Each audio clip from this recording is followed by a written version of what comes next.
بسم اللہ الرحمن الرحیم۔ السلام علیکم۔ 500 سال تک اللہ کی عبادت کرنے والے کا واقعہ۔ حضرت جابر فرماتے ہیں کہ آپ صلی اللہ علیہ وآلہ وسلم نے ایک دفعہ گھر سے باہر تشریف لا کر فرمایا، ابھی ابھی میرے دوست جبرائیل علیہ السلام تشریف لائے اور فرمایا، پچھلی امتوں میں سے اللہ کا ایک بندہ اپنے گھر بار، عزیز و قارب، مال و دولت سب کچھ چھوڑ کر سمندر کے بیچ میں پہاڑ نما ایک ٹیلہ تھا، اس میں جا کر عبادت کرنا شروع کر دی۔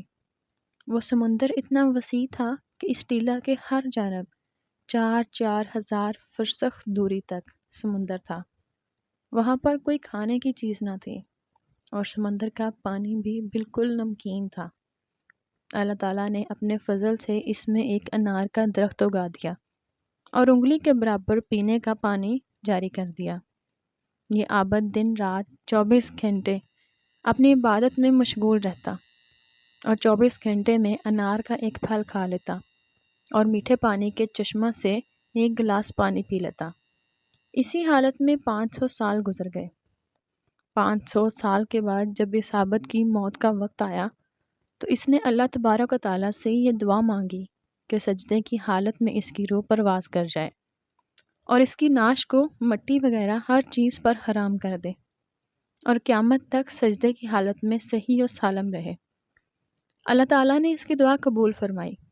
سجدے کی حالت میں اس کی موت ہو گئی اور اللہ تعالیٰ نے وہاں ایسا انتظام کر رکھا کہ قیامت تک وہاں کسی انسان کی رسائی نہیں ہو سکتی۔ قیامت کے دن اس عابد کو اللہ کے دربار میں حاضر کیا جائے گا تو اللہ پاک فرشتوں سے فرمائے گا کہ میرے اس بندے کو میرے فضل سے جنت میں داخل کر دو، تو وہ عابد کہے گا، اے رب، بلکہ میرے عمل کے بدلے میں جنت دو مجھے، کیونکہ میں 500 سال تک ایسی عبادت کر کے آیا ہوں جس میں کسی قسم کی ریاکاری کا شائبہ بھی نہ تھا۔ اللہ پاک پھر فرمائے گا، میری رحمت سے داخل کر دو اس کو جنت میں، تو یہ بندہ کہے گا کہ میرے عمل کے بدلے میں داخل کرو، تو اللہ اس پر فرمائیں گے کہ اس کے عمل کے بدلے میں میری نعمتوں کا موازنہ کرو۔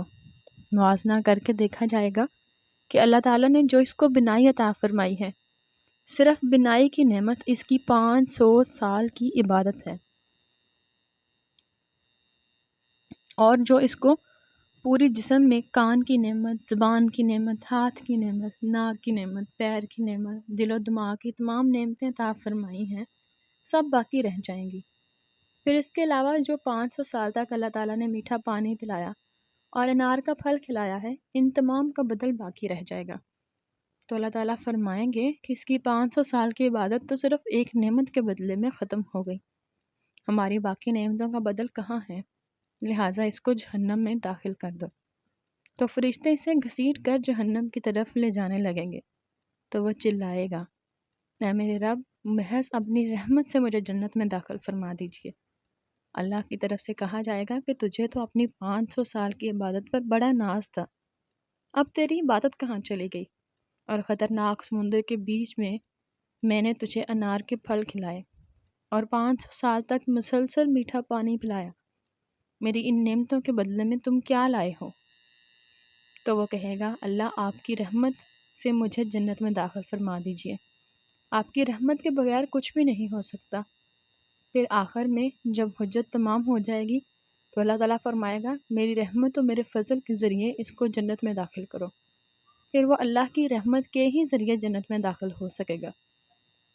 تو اگر اللہ نے کسی کو نیک عمل کی توفیق عطا فرمائی ہے تو اس کو خوش فہمی میں مبتلا نہیں ہونا چاہیے، اللہ سے ڈرتے رہنا چاہیے۔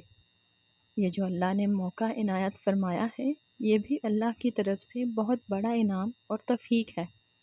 اگر اللہ کی طرف سے توفیق نہ ہو تو موقع ہونے کے باوجود انسان عمل نہیں کر سکتا۔